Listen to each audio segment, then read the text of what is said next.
ni kuko Imana itihutisha ibimenyetso kugira ngo Yesu agaruke. Ariko noneho iyo ntambara ya Harimagedoni kuko izaba mbere y'imyaka 1000, Goge ni Satani, Magoge ni ubwoko bwe. Ko abantu bavuga ngo Satani ni intare iziritse kandi bakavuga ngo azabuhogwa, yaziritswe ryari, azabuhogwa ryari. Abavuga rero ngo mwigira ubwoba ngo Satani ngo ni intare iziritse, ni ikinyoma, ntabwo aziritse kireka kuba ari muri Yesu kuko atinya Yesu. Satani na Antikristo batandukaniye. Ahubwo umukuru w'itorero wumvikanye na Antikristo ni ukorera ibitangaza imbere y'uwo Antikristo kugira ngo yobye amahanga. Abantu bazaja mu ijuru nabameze batanga umuntu uzaja mu ijuru akaraga ubwami bw'Imana cyambere barabwirije ubutumwa abantu bakihana, nabiteguye gusangira ubutunzi bwabo na rubanda. Aho uzabona Imana atejejwe, uwo muvukana mukabana amahoro, uwo musengana mukabana amahoro, uwo mukorana ku kazi mukabana amahoro, uwo muturanye mukabana amahoro. Gusenga everyday, gusenga buri munsi. Nusenga uzanesha, nunanigwa gusenga uzaneshwa.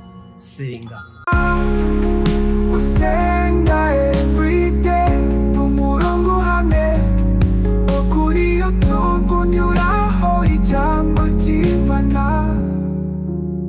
Senga uzanesha.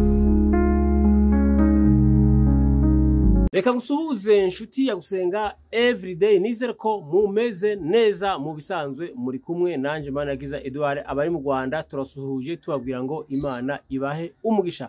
Abari mu Burundi shalom shalom, abari muri Kenya turabasuhuje, abari muri Uganda turabasuhuje, abari muri Kongo turabasuhuje, abari muri Tanzania mudukwikirana turabasuhuje, abari muri Afrika y'Amajepfo turabasuhuje, abari muri za Mozambique, abari muri za Malawi, abari muri Afrika mwese mwumva ikirundi n'ikinyarwanda n'ikinyamurenge tubasuhuje kuri Gusenga. Tubabwira ngo turakunda shalom shalom. Abari kuri Amerika, ku mugabane wa Amerika turasuhuje shalom shalom. Turasuhuje abari ku mugabane wa Burayi shalom shalom. Dusuhuje abari ku mugabane wa Oceania shalom shalom. Turasuhuje na Pasiteri Safari Jean Pierre, Imana iguhe umugisha aho muri Norvege.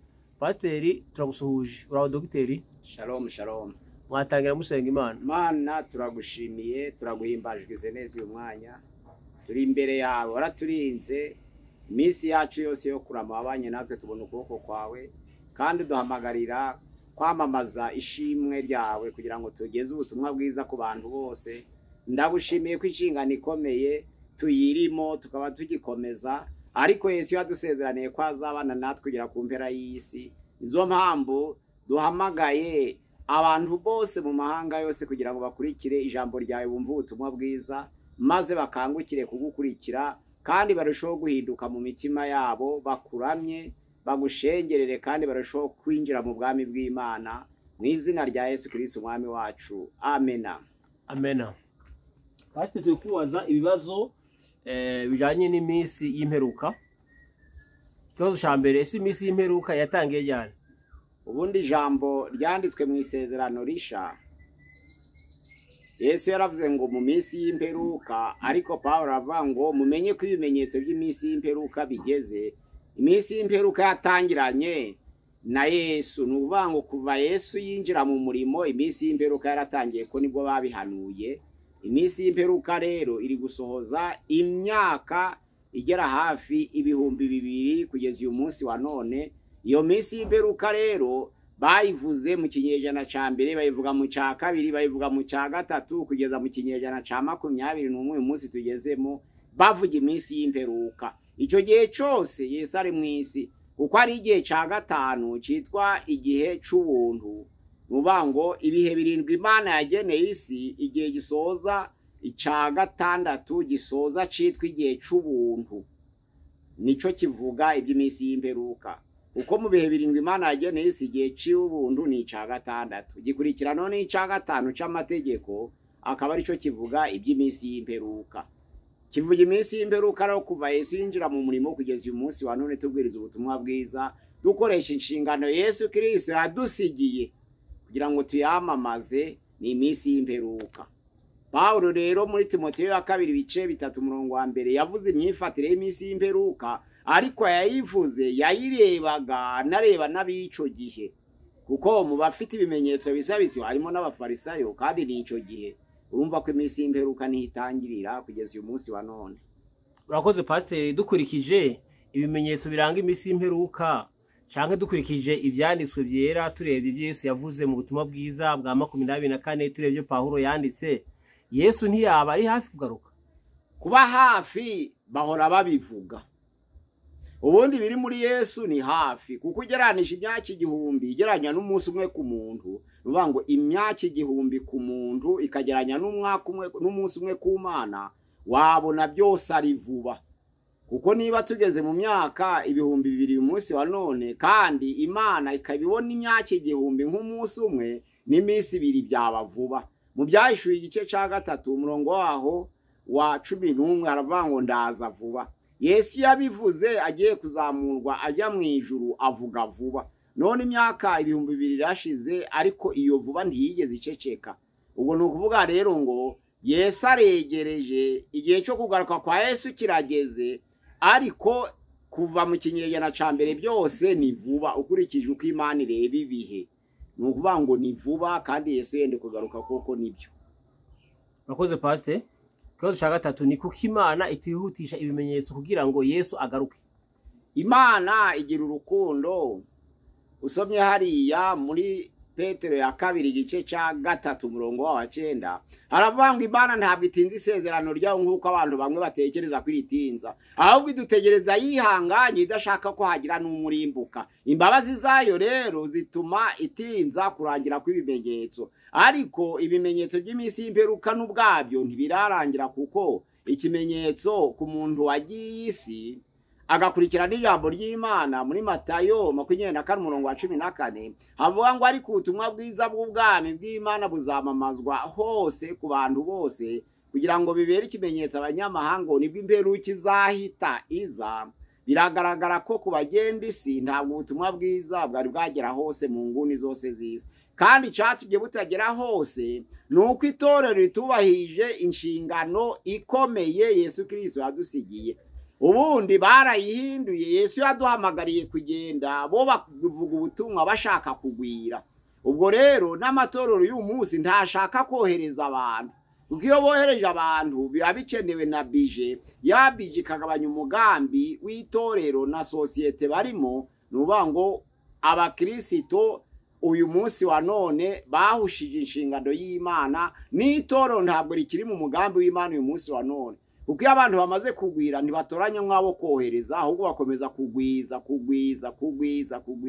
Ariko inshingano ikomeye ya Yesu Kristo yanditswe muri Matayo igice ca 28 kuva ku murongo wa 18 kugera kuri 20 uvuga ngo nahawe ubutware bwose mu ijuru no mu isi, nuko mugende mubwiriza abantu bose ubutumwa bwiza, muhindura amahanga yose kuba bigishwa banje. Nukuvuga ngo guhindura amahanga yose kuba bigishwa banje, mukabibutsa ibyo nababwiye. Yatanze isezerano ko azagumana natwe kugeza ku mpera y'isi, ariko abantu ntibashaka kugenda. Isezerano avuga kuri 19 ngo mugende muhindura amahanga yose, bararitaye. Ubwo rero bituma zangundu ubutumwa bwiza bwagombye kugeramo, ubutumwa bwiza butinjiramo. Ikindi ca kabiri, abakristo ni abanyabwoba, batinya kurenganywa. Kandi Yesu Kristo urebye aho muri Matayo 24 umurongo waho wa 6 kugeza kwa 9 aravuga ngo bazabarenganya babazize izina ryanje, ngo bazabarenganya, bazabashira mu nzu y'imbohe, babahora izina ryanje. Nuvuga ngo nimwamamaza ubutumwa bwiza muzarenganywa. Ariko kuko abakristo bagize ubwoba ntibashaka kwinjira mu bihugu by'Abisilamu kugira ngo batarenganywa, ijo ginshingano ikomeye ya Yesu Kristo barayigoretse, barayicurika.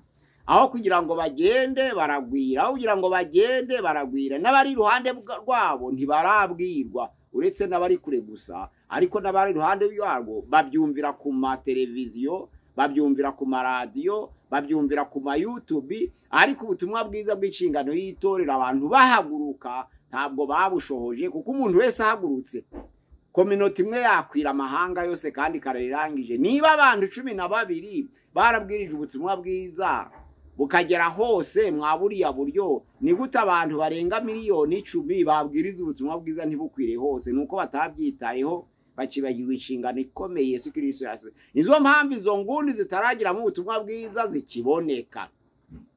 Nubwo bavuga ngo iterambere ryarabaye, ngo babyumviye ku maradiyo, ariko hari amashamba manini muri za Canada, muri za Congo, aho abantu batabona n'iminara yabasha kubageza ahubwo ubutumwa bwiza ngo bakizwe. Ariko noneho iyo babasha kugira iterambere bakagira iminara, bari baragize amahirwe yo gusobanukirwa ubutumwa bwiza butari ubutumwa bwiza bwa communauté, ahubwo ubutumwa bwiza mbera torero. Nuvuga ngo ubutumwa bwiza buvugirwa ku ikoranabuhanga, kuri social media, ari televiziyo, ari radio, ari YouTube, ni ubutumwa bwiza butabogama. Ubundi ama communauté abwiriza abogamira communauté yabo. Ya aba methodiste babwirije babogamira communauté yabo. Ya abahamya babwiriza babogamira communauté yabo. Ya abadventiste babwirije babogamira communauté yabo. Ya abapentecote babwirije babogamira communauté yabo. Ariko iyo ubutumwa bwiza bunyuze kuri social media ntabwo bubogama, abari ubutumwa bwiza mpuzamahanga.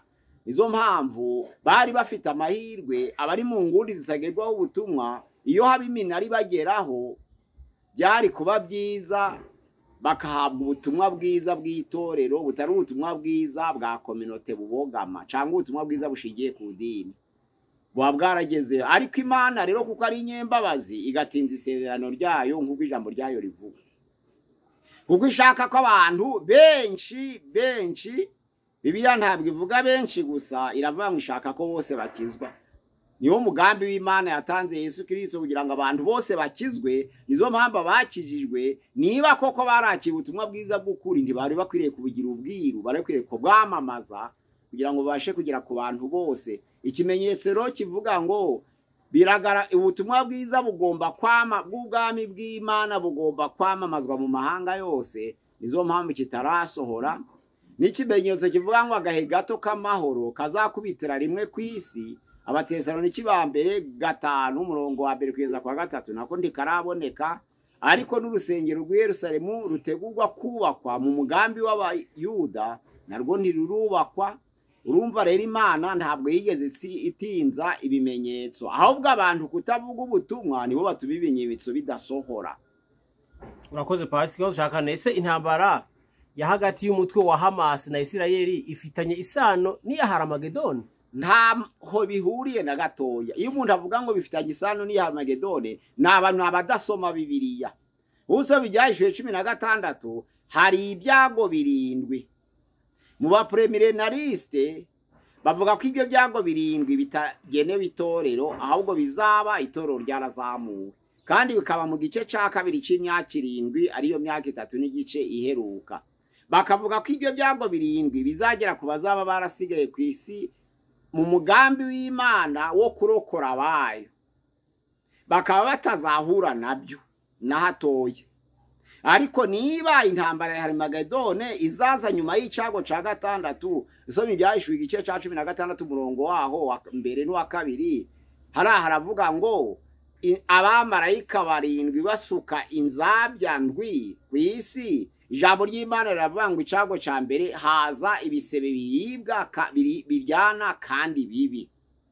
None icyago cya 2, marayika wa 2 asutse urwabya ku isi, ay masoko inyanja zose zihinduka amaraso. Ariko wa 3 asutse urwabya ku isi, imigezi n'amasoko nayihinduka amaraso. Marayika wa 4 asutse urwabya ku isi, haza izuba rikomeye kandi rikongora kandi ritwika, icokere cyaryo kigera ku bantu bose bararibwa. Noneho icyago cya 5, hariya ni marayika wa 5 wasutse urwabya gwe ku isi.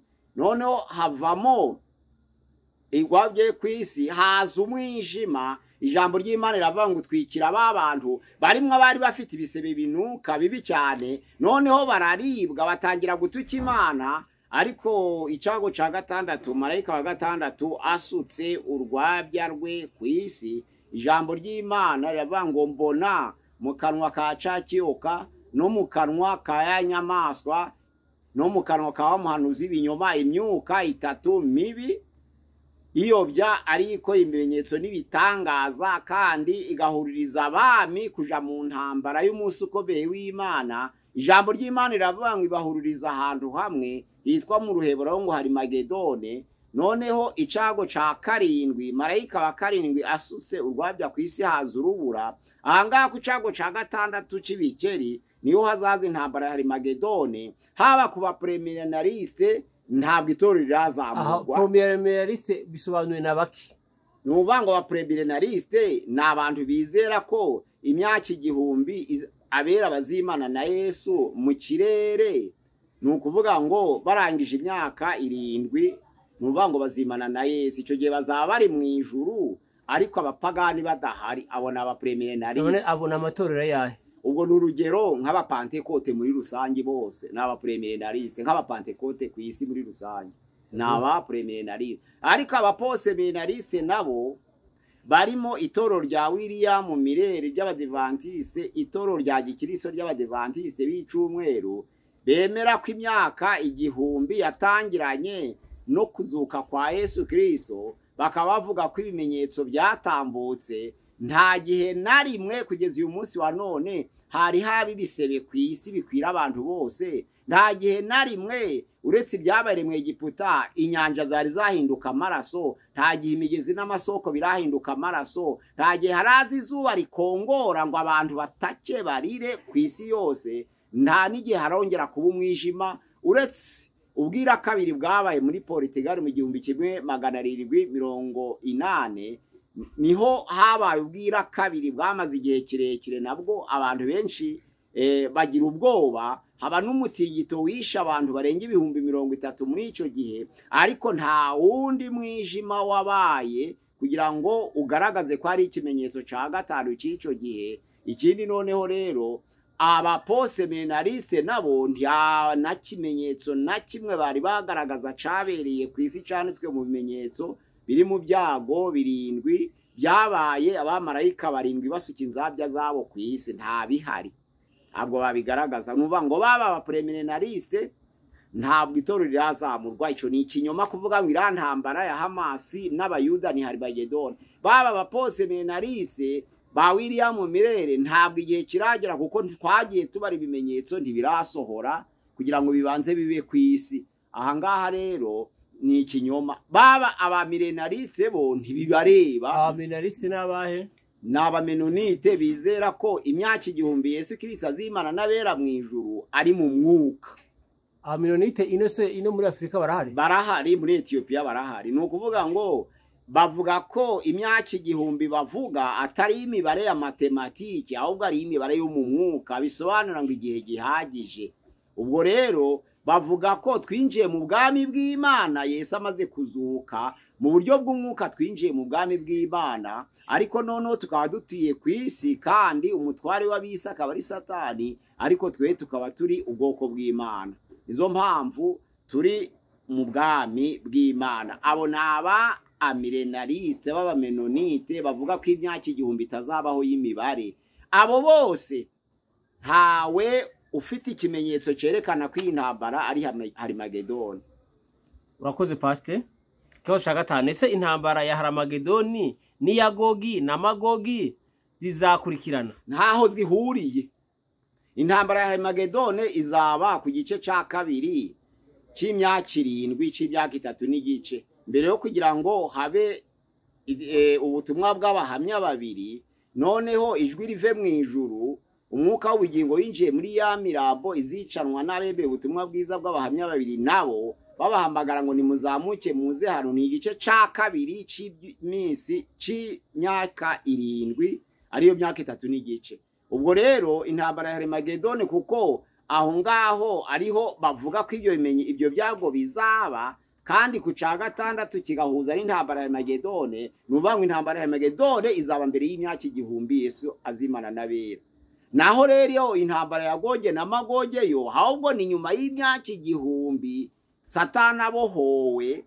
Ni ukuvuga ngo niwe uzahururiza abantu bose bazutse ku muzuko wa kabiri guhagurukana ubukana no kuja gutera umurwa wera n'ubwoko bw'Imana. Umurwa wera ni Yerusalemu. Ico gihe hazahise imyaka igihumbi hagati y'intambara ya Harimagedone n'intambara ya Goge na Magoge.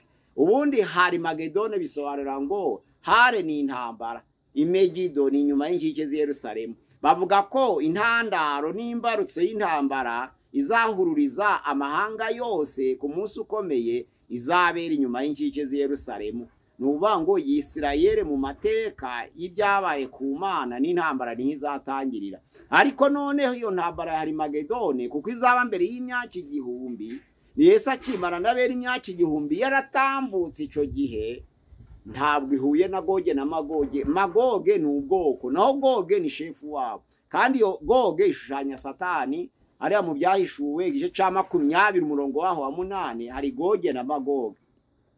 Goge ni Satani, Magoge ni ubwoko bwe. Nyuma y'umuzuko wa kabiri ari wo w'abanyabyaha, ubwo ico gihe noneho rero niho Satani azabohorwa. Ubwo ngubwo iyo bavuga ngo Satani azabohorwa, kubohwa kwe nuko itorero rishobora kuzazamurwa kabura abayorwa. Kandi umugambi w'itorero nuko uzaterurwa mu buryo bw'umwuka, n'umwuka wera uzatuma itorero risha mu ijuru. Kandi inshingano y'itorero y'umwuka wera kw'isi izabirangiranye no kuzamurwa kw'itorero, ariko umwuka wera we aba hose. Ariko inshingano yo kuzamura itorero no gukorana n'itorero ico gihe kw'isi zabirangiye. Nizo mpamvu abazasigara kw'isi bazatotezwa, abazazira guhamya kwa Yesu hara mu gice ca 2 c'imyaka 7 bo bazatotezwa bazira amaraso yabo. Nizo mpamvu bavuga ayo magambo, nuko nta kinyacu umwuka wera bazaba bafite kugira ngo bahabwe imbaraga zo kwihanganira gutotezwa kwabo. Ahangaha rero imyaka 1000 izaba hagati y'izo ntambara zombi, ntaho zihuriye, ntimuzitiranye. Abantu bazitiranya ni abantu batereba eschatology neza ngo bashirira myaka 1000 hagati y'izo ntambara zombi.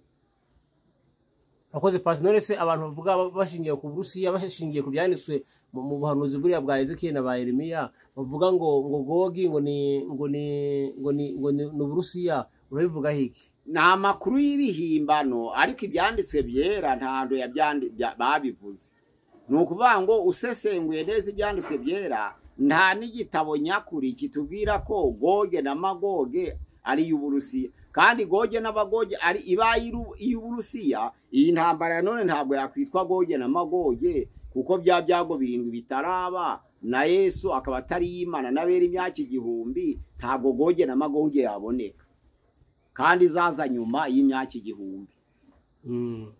Urakoze Pastor. Ikoze gatatu ese ko abantu bavuga ngo Satani ni intare iziritse, kandi bakavuga ngo azabohogwa, yaziritswe ryari, azabohogwa ryari? Ubundi Satani ni intare iziritse na amagambo y'abantu mu kanwa bisobanura ko Yesu yamunesheje ku musaraba. Ahubwo ko rya jambo ry'isezerano ryanditswe mu Itangira igice ca 3 umurongo waho utangire kuri 16 ukagera ku murongo wa 19 havuga ngo urubyaro rw'iyo nzoka ruzakomeretsa umwana w'umuntu agatsintsino, ngo ariko nawe azarukandagira umutwe. Urubyaro rw'inzoka ni intambara hagati nyine ya Satani na hagati ya Yesu, kuko Yesu yanesheje ubwo yazukaga ku musaraba. Iyo nzoka yaramurumye kuko Yesu yabambwe kandi agataka, ariko Yesu amaze kuzuka yikandagira umutwe arawumena, bisobanura ngo Yesu aranesheje. Noneho kuva ico gihe abari muri Yesu ntibatinya Satani, niko kuzirikwa kwe.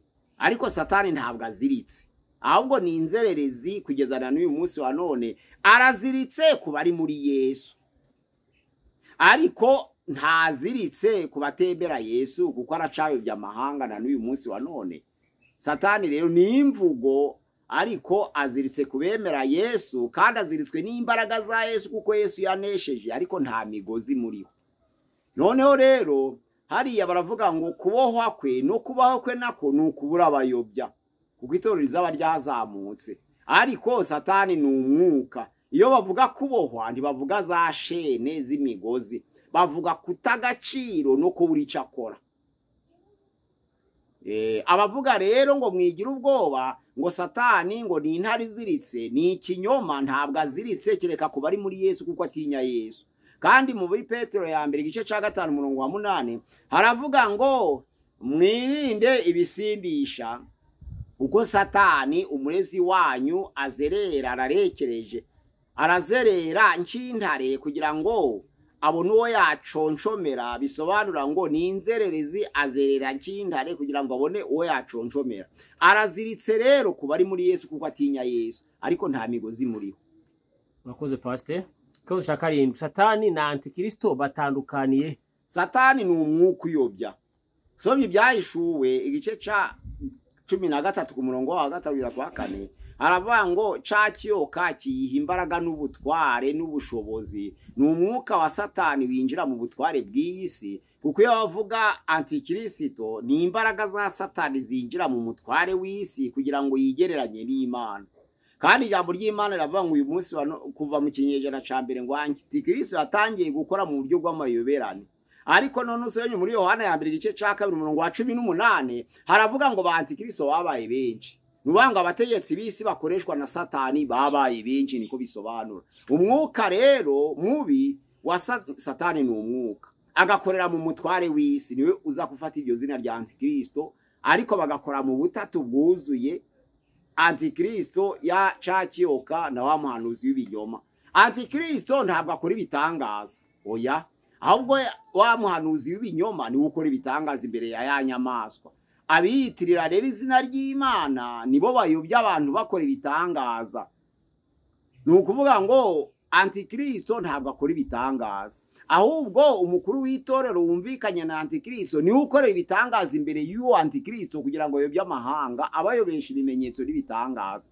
Usomye mu byahishuwe 19 ku murongo waho wa 11 kugera ku murongo wa 20 havuga iby'uhetswe na ya farashi y'umweru ari we Yesu Kristo. Ijambo ry'Imana rivuga ngo ya nyamaswa ari we Antikristo izafatwa mpiri n'uhetswe na ya farashi na wa muhanuzi w'inyoma. Ijambo ry'Imana rivuga ngo wakoreraga ibimenyetso n'ibitangaza imbere ya nyamaswa ngo afatanwe mpiri na ya nyamaswa bajugunye muri ya nyanja yaka umuriro. Bigaragara noneho ko hagati yo kujugunya mu nyanja yaka umuriro kwa Antikristo na wa muhanuzi w'ibinyoma na Satani kubohorwa kwe daho hazaca imyaka 1000. Nukuvuga ngo mbere kuri 19 ni mbere y'imyaka 1000 Satani azabohwa kuri 20 kandi abohwe imyaka 1000 kandi abohwe Antikristo na wa muhanuzi w'ibinyoma bari mu nyanja yaka umuriro. Noneho ku murongo wa 8 kugera kwa 11 byahishwe 20 haravuga ngo umuriro uzaturuka mu ijuru batwike, Satani wayobyaga ajugunye muri ya nyanja yaka umuriro n'amazuku irimo ya nyamaswa na wa muhanuzi w'ibinyoma. Urumva kurimbuka kwabona ko gutandukanijwe n'imyaka 1000, ariko noneho bakorana mu buryo bw'ubutatu bwanduye nk'uko biri. Urakoze pastor. Tugana ku musozo ku kibazo ca 8, ese abantu bazaja mu ijuru nabameze bati? Abantu benshi bavuga ibimenyetso yo kugaruka kwa Yesu, bakavuga kuzamurwa kw'itorero, bakavuga kuboha kwa Satani, bakavuga ku muzuko w'abera, bakavuga by'abahamya babiri, bakavuga byinshi mu nyigisho za eschatology zo kugaruka kwa Yesu. Ariko hari ibimenyetso biranga dukurikije ibyanditswe byera abantu babereye no kuja mu ijuru ni 12. Ibyo bimenyetso 12 biranga bera bazaja mu ijuru turagerageza kuvugaho ingero z'ibintu 5, ibindi bere tuzabivuga ubutaha kuko ari birebire. Ariko ikiranga umuntu uzaja mu ijuru akaraga ubwami bw'Imana cyambere muri Daniel gice ca 12 umurongo waho wa 3 haravuga ngo abahinduriye benshi ku bukiranutsi bazaka nk'inyenyeri iteka ryose. Hari ku murongo wa 2 avuga ngo abanyabwenge bazarabagirana nk'umuco w'isanzure ry'ijuru, ariko abahinduriye benshi ku bukiranutsi bazaka nk'inyenyeri iteka ryose. Hariya abantu babwirije ubutumwa bwiza bakihanisha abantu benshi bazaba barujuje ya nshingano Yesu Kristo ikomeye yadusigiye. Abo ngabo ni ikimenyetso kibaranga kuba barabwirije ubutumwa abantu bakihana. Icya kabiri kizaranga abazaja mu ijuru ni rya jambo Yesu yabwiye umutunzi muri Luka 18 umurongo wa 18, ubwo yamusangaga amubaza ngo mbese ngire nte kugira ngo ndabwo ubwami bw'Imana? Akamubwira ngo uza amategeko: ntukice, ntukibe, ntugasambane, ntugashije mugenzi wawe inyoma, kandi ubahe so na nyoko. Akamubwira ngo ayo yose narayubahirije kuva mu bwana kugeza uyu munsi wa none. Agiye kugenda aramuhamagara avuga ati ushigaje ikintu kimwe, genda ugurisha ubutunzi bwawe maze ubugabanya abakene, ugabanya amafaranga abakene. atekereje aho yanyuze n'umuruho wose arababara cyane ntiyabyishimira. Ijambo ry'Imana riravuga ngo agira agahinda. Ni ukuvuga ngo umuntu utashobora gusaranganya ubutunzi n'abakene hano ku isi nta bwami bw'Imana azabona. Yesu yaravuze rero kugira ngo winjire mu bwami bw'Imana ni uko waba uri witeguye kuba washobora gusaranganya ubutunzi bwawe n'abakene bari ku isi. Kandi urubanza ruzashingwa ruri mu itego ryo kugaburira abakene ruvuga ngo nari nshonje muramfungurira, nari nambaye ubusa muranyambika, nari mfite inyota mu mbico kunywa. Ni ukuvuga ngo ni ikimenyetso cya kabiri kigaragara abantu bazaraga ubwami bw'Imana n'abiteguye gusangira ubutunzi bwabo na rubanda, ariko cyane cyane abakene. Icya gatatu mu Baheburayo igice cya 12 umurongo wa 14 haravuga ngo mugire umwete wo kubana n'abantu bose amahoro n'uwo kwezwa, kuko uteje atazabona Imana. Ntawe uzabona Imana atejejwe. Kandi Petero yabikomojeho, Petero ya mbere igice cya 2 umurongo wa 14 haravuga ngo bene data ntimwishushanye n'irari mwagiraga kera mukirinjije, kuko wahamagaye ari uwera mube namwe ariko mubabera mu ngeso zanyu zose, nk'uko byanditswe ngo mubabera kuko nanje ndi uwera. Ariko muri Yohana ya mbere igice cya 3 umurongo wa 2 haravuga ngo bakundwa uko tuzasa ntikurerekanwa, ariko Yesu niyerekanwa tuzasa nawe, tuzamureba uko ari. Abafite ibyo byiringiro barushaho kwiboneza nk'uko nawe aboneye. Ni ukuvuga ngo mugire umwete wo kubana n'abantu bose amahoro n'uwo kwezwa. Bisobanura ngo uwo mukorana mukabana amahoro, uwo muvukana mukabana amahoro, uwo musengana mukabana amahoro, uwo mukorana ku kazi mukabana amahoro, uwo muturanye mukabana amahoro. Yesu yaravuze ngo mugire umwete ukomeye wo kubana n'abantu bose amahoro, kuko utejejwe ntazabona ubwami bw'Imana, n'utabana n'abantu bose amahoro ntazaja mu bwami bw'Imana. Yakobo 3 umurongo wa 18 ho aravuga ngo imbuto zo gukiranuka zibibwa mu mahoro, kandi zikabibwa na babandi bahesha abandi amahoro.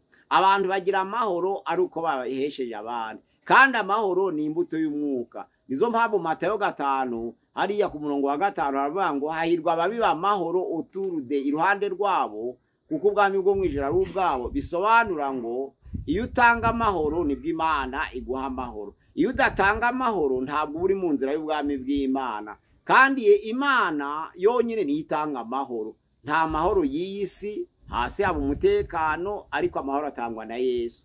Ni ukuvuga ngo umuntu ubana amahoro n'abantu bose azaja mu ijuru. Noneho rero ingingo ya 4 hara muri Matayo igice cya 10 umurongo wa 32 haravuga ngo uzatinya kumpamya imbere y'abantu nanje nzatinya kumuhamiriza imbere ya Data wo mu ijuru, ariko uzampamiriza imbere y'abantu nanje nzamuhamiriza imbere ya Data wo mu ijuru. Bisobanura ngo ingingo yo guhamya, abantu batinye guhamya Yesu imbere y'abantu ngo nawe azagira isoni ryo kubahamya. Nizo mpamvu hariya mu Byahishuwe 3 umurongo wa 5 haravuga ngo unesha ni uzambikwa imyenda yera, nanje sinzahanagura izina rye mu gitabo cy'ubugingo, ahubwo nzamuhamiriza imbere ya Data n'imbere y'abamarayika be. Abahamije rero Yesu mu karengane hano ku isi nawe azabahamiriza imbere ya Data wo mu ijuru. No guhamya, abantu bashoboye guhamya nabo bazaja mu ijuru. Ingingo ya 5 noneho rero ni ukurenganirizwa gukiranuka. Matayo igice cya 5 umurongo wa 10 haravuga ngo hahirwa abarenganizwa gukiranuka, kuko ubwami bwo mu ijuru ari ubwabo. Abantu bakavuga ukuri bakabizira, abantu bakagendera mu nzira y'ukuri bakabizira. Kandi ijambo ry'Imana riravuga ngo nibababaza babatoteza babahora izina ryanjye muzanezerwe, kuko niko bagenje abakurambere b'abahanuzi ba mbere. Muzanezerwe. Abantu nibaza bakabatoteza, bakabababaza, bakababeshera ibibi byinshi, babahora izina ryanje, muzanezerwe, kuko niko bagenje abahanuzi batubanjirije. Bisobanura ngo kurenganizwa gukiranuka, kandi gukiranuka nayo Galatiya 5 umurongo wa 22 ni imbuto y'umwuka. Rero umukiranutsi ni uzabona ubwami bw'Imana. Uw'Imana ibona ko yirinda ibibi ni umukiranutsi utunganye. Ubwo rero niba twaramamaje ubutumwa bwiza abantu bakihana, niba twarasagiye ubutunzi bwacu n'abakene, niba twarakogize umwete wo kubana n'abantu bose amahoro, no kwezwa, niba twarabashe guhamya imbere y'abantu ubutumwa bwiza bw'ubwami bw'Imana tukabirenganirizwa, niba twararenganirijwe gukiranuka, Imana idusezerana ubwami bw'Imana. Ibindi birindwi biri inyuma biza bikurikiye byo kugira ngo byuzuzanye, ariko ngizi ingingo zikomeye zizaranga abantu bazaja mu ijuru. Imana yacu dusange kandi dukomeze kugira ngo twumve ubutumwa bwiza bw'ubwami bw'Imana. Abantu hari amakuru menshi abesha ngo iyi ntambara ni Harimagedone. Oya, aya ni amakimbirane hagati y'abavandimwe. Iyo bavuga Palestine na Israel, Palestine niyo Israel, nuko yitwaga Kanani ya kera, ariko niyo Palestine y'uyu munsi. Israel kabirimo, akaba ari umurima wa Aburahamu, se w'abahungu batatu. Ntabwo ari batatu gusa kuko cye turabyaye batandatu, ariko imiryango ni 3. Hari umuryango wa Hagari, hari umuryango wa Sara, hari umuryango wa Ketura. Iyo miryango yose hanze amaso hariya ni amakimbirane hagati y'abavandimwe, ariko ntabwo ari Harimagedone, nta nubwo ari Goge na Magoge. Urakoze Pastor, reka tugushimire tukubwiye ngo Imana iguhe umugisha. Reka dushimire n'umuntu wabanye natwe muri kiganiro tukubwiye ngo Imana iguhe umugisha. Reka dushimire umuntu adafata ibiganiro byacu akabishare cyangwa akabipartager, tukubwire ngo Imana nawe iguhe umugisha. Ko bwa mbere nageze kuri gusenga every tugusaba ukanda subscribe cyangwa gukora sabone kugira ngo ibiganiro byacu bizaza ubibona bitakugoye. Tugusaba rero kugeza ubutumwa bwiza ku nshuti